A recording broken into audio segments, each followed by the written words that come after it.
Faly mirabantsika rehetra indray ry havana manaraka ity fandarana mitombo amin'ny fahalalana ny Kristy ity. Ary andro Paska moa zao ny andro, ary ty herinandro ity dia herinandro za atsiarovantsika ny fotoana zay nahafatesan'ny Tompo nitsarana azy ny ombolona teo amin'ny hazo fijaliana sy ny namany. Ary hojerentsika ny tandindony zany tao amin'ny testamenta taloha, nefa alohan'izany dia mbola iara-mivavaka isika. Endre ny fitiavanao anay Andriamanitro, raha nahatratra zao herinandro masina izao izahay. Herinandro masina satria fahatsiarovanay ny famangina manokana nataon'Andriamanitra tamin'ity zao tontolo zao ity, dia nanolorany ny zanany lahy tokana mba ho avitra isolony maro. Misaotra anao zahay Tompo noho ny fitiavanao. Mangataka aminao ary zahay anio raha andinika ny teninao, aoka ny fananao masina no iasa mba ho voninahitra sy naranao ny zavatra rehetra, ary dia hitondra aim-baovao anay ny fandrenesanay ny teninao. Amin'ny anaranao Jesosy Tomponay nanaovanay izany vavaka izany. Amen. Mitombo amin'ny fahalalana ny Kristy, izany ry havana ity fandarana ity, ary ijery ny amin'ny Kristy isika, ary ny fisiany Jesosy teto an-tany dia nizara ny tantara sy ny fotoana. Saingy tany amin'ny 500 taona talohan Jesosy dia efa nahitantsika sahady tandindona ny momba azy, dia ilay Zanak'Ondrin'ny Paska tany Egypta faizay. Toy izao ny voalazan'izany tantara zany ao amin'ny Exodosy 12. Vakintsika amin'ny anaran'ny Tompo zany, Exodosy 12 ka ny 1 ka hatramin'ny 7 no vakintsika. Ary Jehovah niteny tamin'ny Mose sy Arona tao amin'ny tany Egypta ka nanao hoe: ity volana ity ny voalohambolana ho anareo, dia ho voalohambolana amin'ny taona ho anareo izy. Mitenena anareo amin'ny fiangonana dia ny Israely rehetra ka manaova hoe: amin'ny andro 10 amin'ity volana ity dia aoka samy haka zanak'ondry iray avy izy rehetra araka ny fianakaviany, dia zanak'ondry iray avy no ho an'ny isan-trano.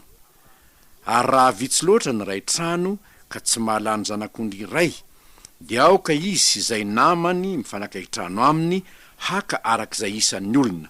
Ny olona rehetra samy arak'izay tokony ho lany avy no hanisanareo ny zanak'ondry. Zanak'ondry tsy misy kilema dia lahy izay iray taona no alainareo.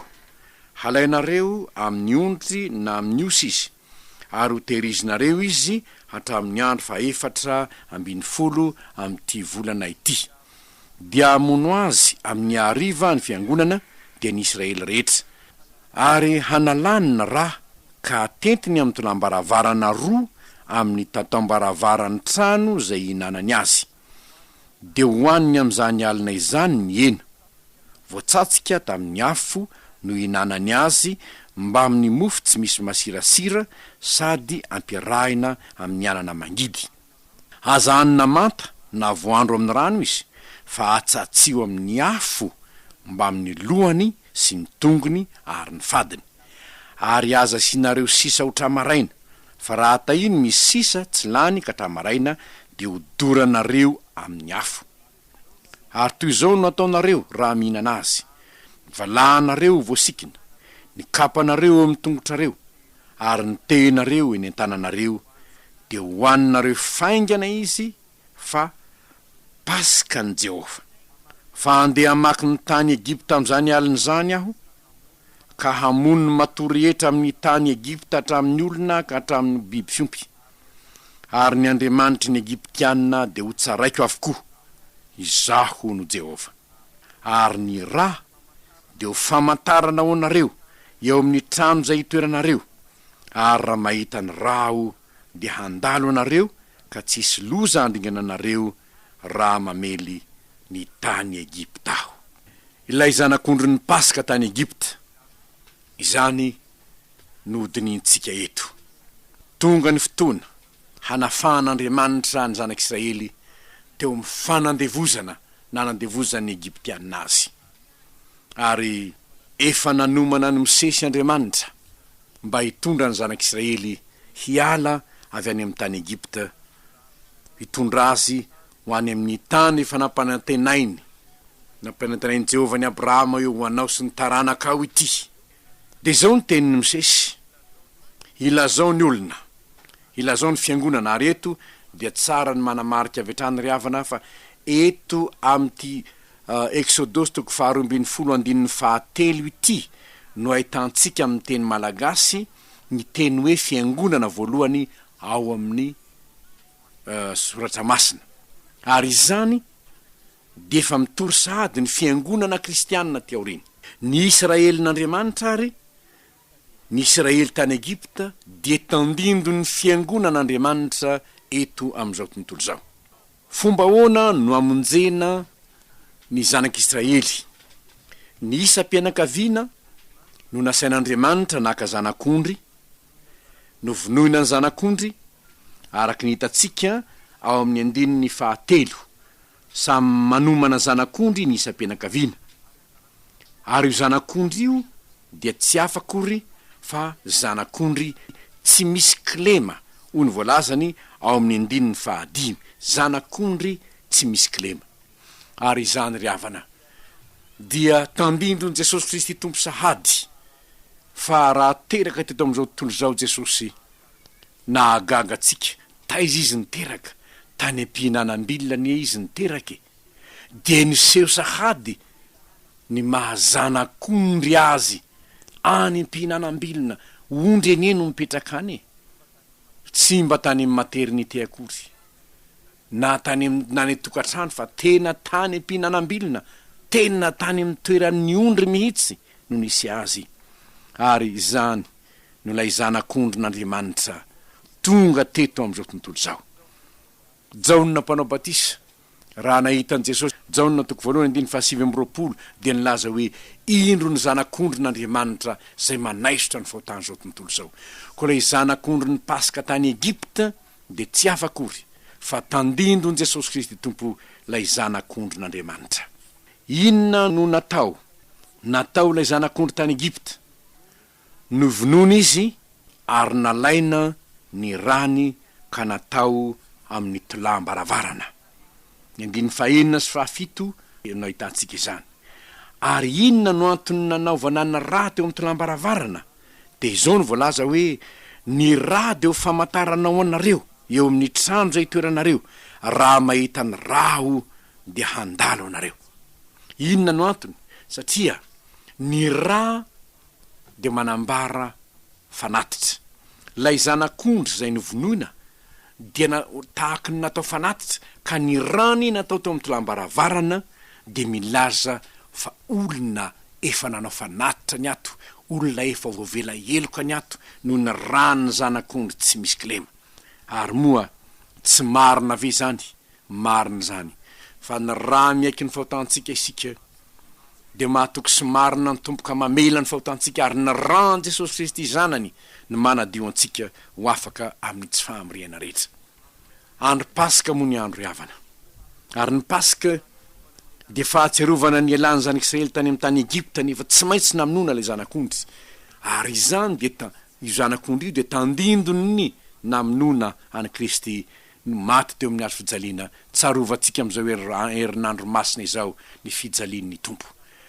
Ny zava-dehibe zay tokony ho tsarontsika de izao: lay Zanak'Ondry ny Paska tany Egypta dia Zanak'Ondry tsy nana-tsafidy, tsy nana-tsafidy, fa rehefa nalain'ny fianakaviana izy de nivonoiny dia nataony teo amin'ny tolambaravarana ny rany. Jesosy Kristy tompokory havana, ataotsika hoe tsy nana-tsafidy izy. Nahoana? Satria mba nanana ny safidiny ihany izy tao Getsemane tao, ary nahatonga azy nitaraina ny vavaka tamin'ny rainy hoe: raio, raha azo atao, esory amiko ty kapoka ity. Ohatra ny te hiala am'ilay Zanak'Ondrin'Andriamanitra hitondra ny fahotany zao tontolo zao azy izy. Tahaky ny milaza hoe: raio, raha misy zavatra hafa azahoana mamela eloka ny olombelona, raha misy zavatra hafa re mba azo atao ihany hanana ny olona fiainana mandrakizay na dia tsy maty amin'ny azo fijaliana azy aho. Izany lalan'izany re, izany no aoka ho tanterahinao. Kanefa ho izy, aoka tsy ny sitrapoko ny eno atao fanenao. Ary izay ny tena manam-porofo ny fitiavan' Jesosy antsika. Lay zanak'ondrin'ny Paska tsy nanatsafidy, fa lay zanak'ondrin'Andriamanitra kosa nanatsafidy ihany, saingy tsy ny safidiny no ny tanterahiny, fa ny sitrapon'ny rainy zay any an-danitra. De lay Andriamanitra zay tia antsika, ka naniraka ny zanany ho faty solovonantsika, ho zanak'ondry tsy misy klema, ary ny rany eo amin'ny fontsika ny manam-porofo fa tokatrano vavela eloka ny tokatrano ny fontsika, ny finontsika fa maty ny solo antsika teo amin'ny azo fijaliana Kristy. Izany ihany no mitondra famelan-keloka ao antsika, ary rehefa mahita ny raha izy dia handalo na dia ho tonga aza ny fahatezerana handringana ny tany Egypta. Fantainina mipetraka aminao ary dia izao, aiza ho aiza eo amin'ny fiainanao nanjara toeran'ny ran'ny zanak'Andriamanitra. Aiza ho aiza eo amin'ny toeranao, eo amin'ny fiainanao ny anjara toeran'ny ran'ny zanak'Andriamanitra. Fa lay ran'ny zanak'ondry tsy misy klema tany Egypta dia teo amin'ny tolam-baravarana. Tsy azahoany ny fitsaran'Andriamanitra miditra ao amin'izany tokantrano izany. Moa nanadio ny fonao ve ny ran'ny zanak'Andriamanitra, mba tsy azahoany lay ratsy sy ny fahatezerin'Andriamanitra miditra ao amin'ny tokantrano ny fonao intsony.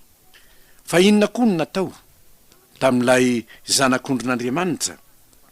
Natao amin'ny tolam-baravarana ny rany, fa ny henany kosa natsatsika tamin'ny afo mba hohaniny olona vonin-kiainga hiala ao amin'ny tany Egypta.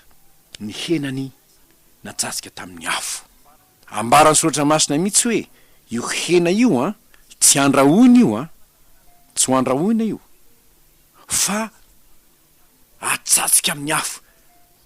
Inona moa ny tena dikan'izany? Tena hodoran'ny afo ny fahatezerana rehefa nilatsaka teo amin'ny azo fijaliana ny fahatezerin'Andriamanitra, ny rehitra teo ny fahatezerin'Andriamanitra, may teo ny fanatitra. Ny fanatitra rehetra na latsadrary avana de fanatitra ny dorana, ary zany ny zavatra hitantsika amin'ny tantara mitohy. Fa rehefa tonga ny fotoana fanaovana fanatitra araka ny lalàna ny voaka tany amin'ny tendrombohitra Sinay, dia fanatitra nodorana ny fanatitra rehetra, tahaka ny hoe nodorana lay nofo namidy ho andevon'ny ota, dora ny fahatezerin'Andriamanitra. Ary tahaka izany koa ry havana, rehefa natsatsika teo amin'ny azo fijaliana Kristy, de nodora ny fahatezerin'Andriamanitra lay nofony maha-olombelona azy. Ity nofontsika ity de tsy maintsy potehina, tsy maintsy dorana. Nahoana? Satria namidy ho andevon'ny ota izy. Nefa rehefa nidoran'ny afo izy, levon'ny afo ny fahatezerin'Andriamanitra ny ota tao aminy, ny mahagaga de izao, io nofo-kena nodorana io no nanjary hanina no hanina nampahery. Moa ve tsy zany lazain'ny Tompo? Rehefa nanolotra ny nofony teo amin'ny azo fijaliana izy, de nanome ny mofo izy, ka taon'izao ny teny hoe ity no tenako zay zaraina ho anareo, izao no ataovinareo fahatsiarovana, tsarovinareo. Fa maty teo amin'ny azo fijaliana aho, nodora ny fahatezerin'Andriamanitra teo aho, nefa natolotro anareo zany ho aina ho anareo rehefa nodiovina, rehefa nilevonina ny ota. Ary io izy hoe izay mihinana no velona amiko. Fanasan'ny Tompo de fahatsiarovana ny fihinanana lay nofona ny nofony Kristy tany Egypta fa izay. Ny nofony Kristy, ny nofoko ny tena fihinana ho izy. Ny antony de satria tsy aina ho atao ny aina manohitra ny fahotana. Raha tsy tsaronao ny gidy ny fahorina ny aretan'ny zanak'Andriamanitra noho izany fahotana izany. Ny olona matoa miala am' Jesosy de satria mbola tsy fantany ny ngidy ny fahorina ny aretan'ny Kristy teo amin'ny azo fijaliana. Mafy tamin'ny enieniny antso hoe Andriamanitro, Andriamanitro, nahoana de mahafoy ahy ianao. tena tsy zakan' Jesosy ny nilatsahany fahatezeran'Andriamanitra teo amin'ny fiainany. Nafoin'Andriamanitra izy. Naninona? Tsy maintsy nidora ny fahatezeran'Andriamanitra ilay nivesatra ny fahotany zao tontolo zao. Ny fahotanao anieny nahatonga ny tomponombona tamin'ny fijaliana havako. Ny fahotako no nahafoizan'Andriamanitra ny zanany. Tsapanao ve zany? Tsaronao ve zany? Am'izao andro Paska izao dia tokony ho zavatsary bidy aminao zany. Zavatra anankiray izay tsara ho marina ihany koa amin'ity fotoana ity. Raha nihinana ny Zanak'Ondrin'ny Paska tany Egipta ireo olona ireo, dia reto avy ny zavatra izay nohaniny niaraka taminy: mofo tsy misy masirasira, anana mangidy. Ireo tsy maintsy nohanina niaraka tamin'ny nofony Kristy. Ny mofo tsy misy masirasira dia ambarany soratra masina fa tandindo ny fanambarana ny fahamasinan'Andriamanitra zay tsy maintsy haninao, tsy maintsy iainanao. Tsarovy ry havana fa ny hanina no manome hery ho an'ny tenan'ny olona. Ny anana mangidy, ny hena natsatsika tamin'ny afo, ary ny mofo tsy misy masirasira, ireo ny sakafo niaraka nohanina. Ny nofony Kristy zay efa nitorotoroy ny fahatezeran'Andriamanitra, efa nodiovo ny fahatezeran'Andriamanitra, dia manome aina vaovao. Ny mofo tsy misy masirasira zay mitory ny fahamasinan'Andriamanitra dia manome aina vaovao. Ary ny anana mangidy dia fahatsiarovana ny ngidy ny fahoriana tao Egipta. Ko rehefa tsaronao ny ngidy ny fahoriana eto amin'ity zao tontolo zao ity, raha ny aina tao ambany fahefany Satana ianao, rehefa tsaronao ny fahamasinan'Andriamanitra, ary rehefa tsaronao fa Kristy efa maty ny soleloko anao teo ambony hazo fijaliana, dia tsy tia hiverina iaina any Egipta intsony ianao. Nangidy loatra ny nanompoana ny Satana hatramin'izay. Nahantra loatra ny nanompoan'ny Satana fa izay. Hihinana ny mofo tsy misy masirasira aho, Andriamanitra, iaina amin'ny fahamasinana aho manomboka hatramin'izao. Nefa tsy vitako zany raha tsy lay Kristy Jesosy mihitsy no velona ato amiko. Lay Kristy izay nomboana tamin'ny hazo fijaliana mihitsy no velona ato amiko. Ary zany lazain'ny Paoly apôstôly hoe: voaombo niaraka tamin'ny Kristy tamin'ny hazo fijaliana aho, ka tsy zaho intsony ny velona fa Kristy ny velona ato anatiko. Fa ny zavatra anankiray izay lehibe ny anto dia izao: rehefa hihinana ireo sakafo ireo isika hoy izy, ary toy izao no hataonareo raha mihinana azy ianareo: ny valahanareo ho voasikina, ny kapanareo eo amin'ny tongotrareo, ary ny tenareo ho eny an-tananareo. Dia hoaninareo faingana izy fa Paska ny Jehova. Nahoana no sikinana valahana? Nahoana sinakapa ny tongotra? Nahoana no eny an-tanana ny teny? Satria hiainga hiala ao Egipta, tsy hijanona ho intsony. Tany fanandevozana ny tao, faraony nampahory, fahoriana ny nentina teo, fiainana mangidy ny iainana tao. Tonga ny androm-pahafahana, handalo Jehova hanafaka ny olony. Ry havana, ny andro Paska dia andro mpahafahana. Ko raha handray ny fanasan'ny tompo amin'ny andro Paska ianao, aoka isikina ny valahanao, aoka vonina iainga hiala amin'ny tany Egipta ianao, firifiry akory ny olona mankalaza ny andro Paska fa mijanona ny Egipta ihany, tsy mety miala amin'ny fahotana, tsy mety hiala amin'ny fanompoana razana, fanompoana sampy, fanompoana izao tontolo zao zay eo ambany fahefany Satana. Firifiry ny olona mahalala tsara mihitsy fa ny andro Paska neka andro pahafahany, nefa firifiry no mbola mankalaza ny Paska any Egipta fa tsy miainga miala tao. Ry havana zay mandreza ho afatra izao: raha mbola tsy miala any Egipta ianao, raha mbola tsy eny an-tananao ny tenao, raha mbola tsy misikina ny valahanao, ary mbola tsy vonina hiala ianao keny mitongotrao ny kapanao hiainga hiala amin'ny tany Egipta, dia milaza aminao aho fa tsisy dikany amin'ny fiainanao zao andro Paska izao. Tsisy dikany. Satria ny andron'ny Paska dia andro mpahanafahana, andro mpamonjena, andro fialana any amin'ny tany Egipta. ity firenentsika ity de firenena tiana tiatsika ho afaka amin'ny fanandevozan'ny satana, fanandevozan'ny aisiny, fanandevozan'ny farao. Kanefa na de sika kristianina aza moa mbola mijanona ty Egipta. Ahoana mono ahafahan'ny olona hiala tao Egipta? Mponina tao Egipta nefa Egyptianina izy. Ny mahafaly azy ny manao ny sitrapon'ny farao. Asain'ny farao manompo sampy de manompo sampy, asain'ny farao manao zao de manao. Zany ine ny mahafaly azy. Fa ianao vahoakan'Andriamanitra, tsy tokony hiaino intsony ny tenin'ny farao n'izao tontolo zao ianao, fa hiaino ny tenin'Andriamanitra. De lay Andriamanitra zay miantso anao hiala ny Egipta, hiala ny fanjakan'ny farao. Ary farao de tandindo ny fanjakan'ny aiziny, fa Kristy ilay zanak'ondrin'ny Paska de tandindona. Lay zanak'ondrin'ny Paska tany Egipta de tandindony Jesosy Kristy Tompo, zay vonina hanalanao, vonina hanafaka anao, satria fa nitondra ny ainy izy ho ainao, nitondra ny nofony izy ho herinao, ary nitondra ny rano izy hamelana ny elokao.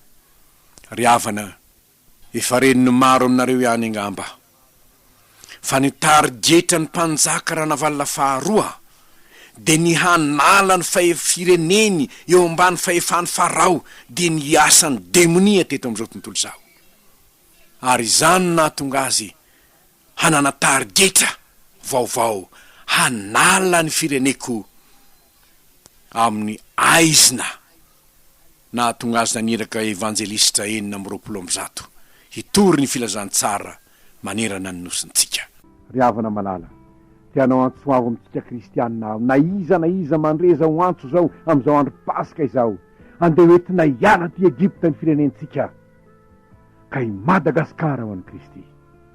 Izany no tarigetratsika manomboka hatramin'izao, mba ho voninahitra lay zanak'ondrin'ny Paska tany Egipta, dia Kristy Jesosy, lay zanak'ondrin'Andriamanitra nanaisitra ny fahotany zao tontolo zao.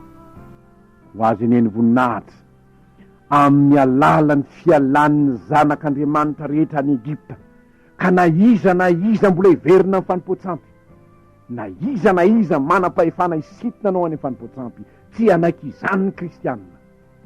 Handaa izany isika rehetra, satria tsy miverina any Egipta ny zanak'Andriamanitra, efa nidiovina tamin'ny rany Kristy, efa vonina izy misikina ny valahany, misikina ny tenin'Andriamanitra, mikiraro ny filazantsara ny fihavanana ny tongony, ny teny dia ny tenin'Andriamanitra, ary ny mitsilo ny fiainany dia ny fahamarinany zay voasoratra. Fanilo ny tongotro sy fanazavana ny lalako, ho voninahitra Andriamanitra ny fahafahany firenentsika miala avy any Egipta ho any amin'ny tany Kanana, mba azahoan'Andriamanitra mirere ny amin'ny kristianina malagasy, satria kristianina tsy miaina intsony amin'ny fanipoatsampy, kristianina miala tsy andevozon'ny satana intsony, tsy andevozon'ny vola intsony, fa miaina miaraka amin'ilay zanak'ondrin'ny Paska mitsangana tamin'ny maty. An'Andriamanitra ny voninahitra hivavaka izy. Sotranao zahay raha eo noho ny famoramponao, midera sy mankalaza ny anaranao zahay, satria fantatray fa lay zanak'ondrin'Andriamanitra manaisitra ny fahotany zao tontolo zao de efa nanafaka anay tokoa tamin'ny aizina, fa ny aizina manarona ny tany ary ny aizim-pity manarona ny firenena.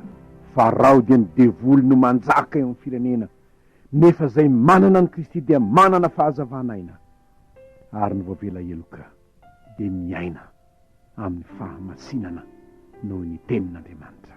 Mangataka aminao zay mpamonjy io, na iza kristianina nandreza ho antso izao, de tsy anaiky nitsony ho andevozon'ny satana, ho andevozon'ny farao, fa hanapa-kevitra marina, hiaina araka ny teninao, velona araka ny teninao, hiala amin'ny tany Egipta hanao ny sitrapona. Vavaka aminao zahay, vonjeo ny taninay, ry tompo ento miakatra izahay ho any amin'ny tany Kanana, hiara miaina aminao amin'ny fahamarinanao, amin'ny fahamasinanao, ho voninahitra sy naranao ny fiangonana mialana.